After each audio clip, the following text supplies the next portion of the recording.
Life update, tara! Kaya ito na agad ang aking kwento na medyo may kwenta. Hello mga bes! Ako nga pala ang amoy strawberry milk na bebe, Kaide.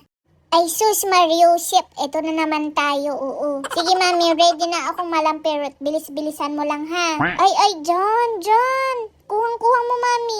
May talent ka palang mag-massage, mami, oh. Akala ko kasi hanggang dyan ka na lang, eh. Uy, wala pa akong sinasabi. Galit na naman yan siya agad. Mami, gawan mo naman ng paraan yung alta presyon ni Kuya Chopper. Dinaig niya pa yung mealtime sa pag-aalta presyon. Higit kasi sa 3 times a, diba? After namin kumain na yan at schedule ng gamot namin ni Kuya Chopper. Pambihira, oo. Exit na ako dito. Uy, mami, ayoko. Ay, hindi. Joke lang. Mami, pwedeng tawagin ko na lang si Love, siya na lang uminom nito. Uy, mami naman eh, ayaw ko yan eh.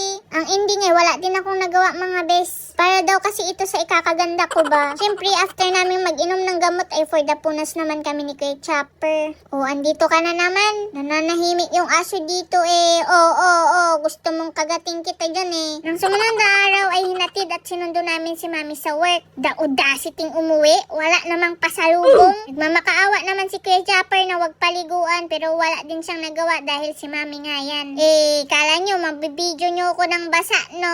Ito kayo ngayon, ang ganda-ganda ko na naman. Sheesh! At ayan naman si Kuya Chopper na pinapatuyo ni Daddy. In fairness, kumukunti na ang burog. Once a month naman ay nagpupunta kami sa Landers. Maliban sa maraming gusto si mami dito na bilihin, ay pwede sa loob ang per baby. Sinamantala na din namin ni Kuya Chopper. Ayan, nagtuturo nga ako pero ayaw naman akong pagbigyan. Bayan, nakakainis naman yan sila. Lang din kaming nagawa at for the sunod na lang kaming tatlo kay mami. Mami, meron bang chimkin sa listahan mo? Uy, mami! Hindi. Huwag mo kong pigilan, Daddy. Mami, sumusubra ka na.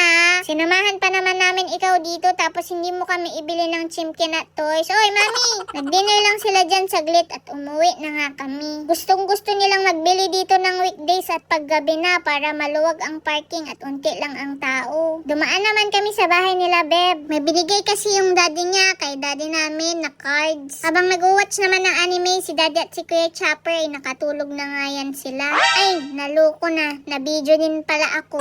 Ang tawag dyan mga bes ay beauty rest. Uy, gravity.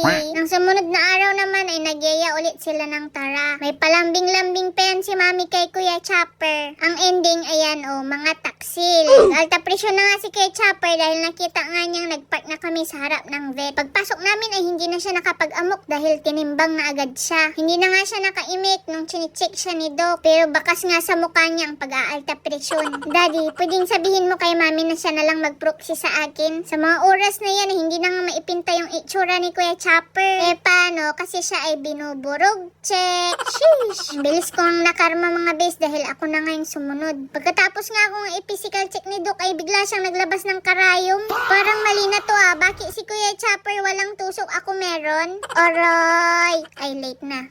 Grabing pagtataksil yun mami Bakit ako lang yung inalay nyo sa vet na itusok-tusok? Kala ko pa naman favorite mo ko mami. O ano, magsalita ka. Naudlot nga yung pagkukomplain ko mga bis dahil nakatulog na nga ako dyan. Kinabukasan kahit tumunog na yung alarm ay hindi pa nagising si Kuya Chopper. Hanggang matapos mag-work si mami ay chill lang kami dyan dahil ang lamig nga ng aircon. Nauna ko na ngang nakwento sa ibang vlog na pinagupitan nga kami ni Kuya Chopper. Pagkagaling nga namin ng Makati ay nagyaya naman sila sa Green Hills Mall. Payapa nga kaming bumabiyahe ng biglang. O kalma, hindi tayo papunta sa vet, pambihira. Yihi, mall, Prince Charming, andito na ako. Uy, ibang aso nga itong nakasabayan namin dito mga bes. Nag-eat nga lang sila dyan ng ramen dahil nga nagutom sila bigla. Tapos nung magbibill out na nga, tinuruan ako ni Daddy. Kya, bill out na kya. Uy, sinulit na namin ni Kuya Chopper ang pasyal at inikot-ikot kami dyan. Sinamahan din namin dyan si Daddy sa card show. Ang habi nga mga bes ay walang pinipiling edad. Ang importante ay everybody happy. Uy, gravity. Mami, ihanap mo naman ako ng Prince Charming. Bago kami umuwi ay may sinubukan nga si mami na sabi niya ay sakto lang. Ako yan, tamang merienda. Eh paano, napagod sa pagmamaganda. Dinaanan naman kami ni Beb sa bahay namin. Binigyan ni mami niya si mami ko ng candy at binigyan naman ng daddy niya si daddy ko ng cards. Thank you, Beb. Sabi ko na nga ba, love na love mo ko eh. Wow. And that's it for my today's kwento mga bes. Ingat kayo lagi and spread positivity.